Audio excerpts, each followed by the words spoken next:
Hello dear student and everyone. Today we are starting our new chapter, chapter number 17. The name of the chapter, The Revolt of 1857. In this year, the Indians, they are unsatisfied with the Britishers' rules and the British company. So they start a revolt that name is that we known as a revolt of 1857. In this chapter, we discuss the introduction of the chapter coming of European traders to India.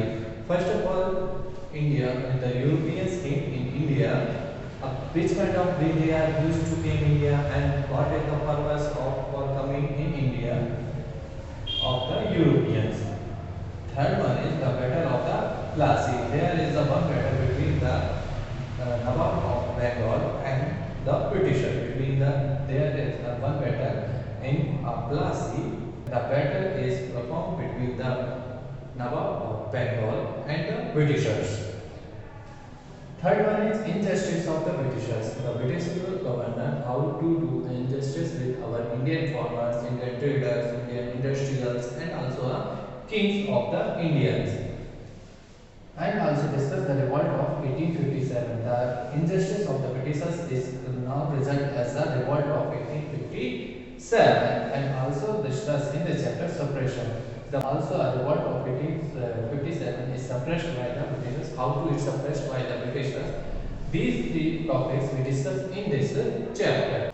So in our first part we discuss the introduction of the chapter and coming of European traders to India. First of all, the European traders came in India. In the first European trader is Portuguese. That name is Vasco da Gama. So let's go to our screen. Chapter 17 The Revolt of 1857. Coming of European traders to India. Coming of European traders to India. India was the known for its riches since ancient time. India अपने riches के लिए ancient time से ही जाना जा रहा था.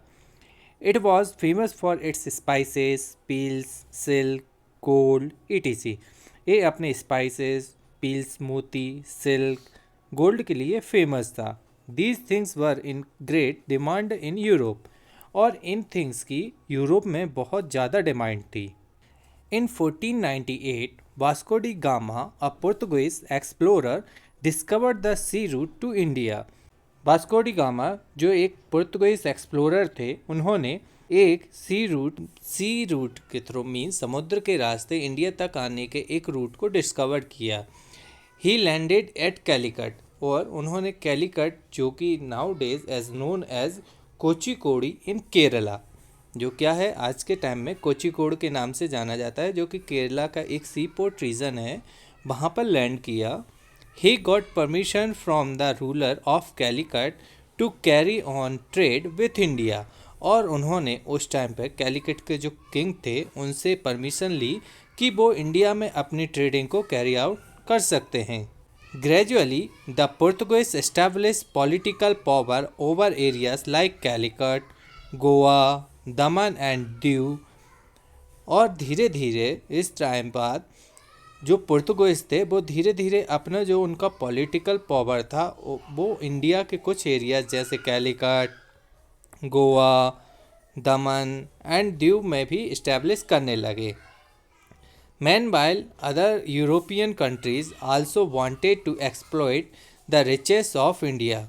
इसी दौरान जो यूरोपियन कंट्रीज़ थी वह भी धीरे धीरे इंडिया की रिचेस को एक्सप्लॉइट मीन होता है लाभ उठाना, तो वो भी इंडिया की जो रिचेस था उनका लाभ उठाना चाहती थी. Soon the Dutch, the French and the British traders also came to India. अब यहाँ पर हम ये समझते हैं कि Dutch is known as a language not a nationality. Dutch जो है एक लैंग्वेज है जो कि बेसिकली नीदरलैंड से बिलोंग करती है, and French is also a language जो कि एक फ्रांस जो कंट्री है वहाँ से बिलोंग करती है. और these two country are in Europe, और ये दोनों ही कंट्री कहाँ पर हैं? Europe. And the Britishers are generally belong in to the Britain. जो ब्रिटेन में रहने वाले पर्सन्स थे उनको ब्रिटिशर्स कहा जाता था. Nowadays Britain is divided into two countries. England and Wales.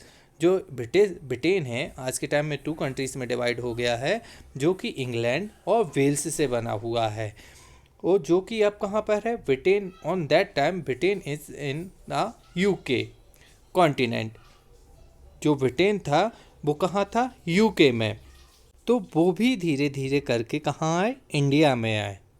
In 1600, a group of 100 merchants of London took permission from Queen Elizabeth I to form the British East India Company. In 1600, 100 जो merchants mean व्यापारियों का एक group था, जो कि कहाँ था, London में। एक क्वीन थी एलिजाबेथ फर्स्ट। अब आपके माइंड में एक क्वेश्चन आ रहा होगा, लंदन कौन सा प्लेस है? तो London is the capital of England. London क्या है, इंग्लैंड की कैपिटल है। तो उस टाइम पीरियड में जो क्वीन थी एलिजाबेथ फर्स्ट, जो इंग्लैंड प्लस आयरलैंड दोनों ही कंट्रीज़ की क्वीन थी, तो उनसे परमिशन ली 100 मर्चेंट्स की एक ग्रुप ने कि वो इंडिया में ब्रिटिश ईस्ट इंडिया कंपनी को इस्टेब्लिश करना चाहते हैं। अब ब्रिटिशर्स ने इसका नेम ईस्ट इंडिया कंपनी क्यों रखा? क्योंकि जो ब्रिटेन था उससे ईस्ट डायरेक्ट, जो इंडिया कंट्री थी वो ईस्ट डायरेक्शन में थी, इसलिए उन्होंने इस कंपनी का नाम ईस्ट इंडिया कंपनी रखा। The company received permission to trade in India from the Mughal emperor Jahangir. और जो ईस्ट इंडिया कंपनी थी, जब उसने इंडिया में आई तो उसने किससे परमिशन ली यहाँ पर? तो उन्होंने मुगल इम्पीरियर जहांगीर से अपनी परमिशन रिसीव की। They set up big godowns to store the goods they trade in.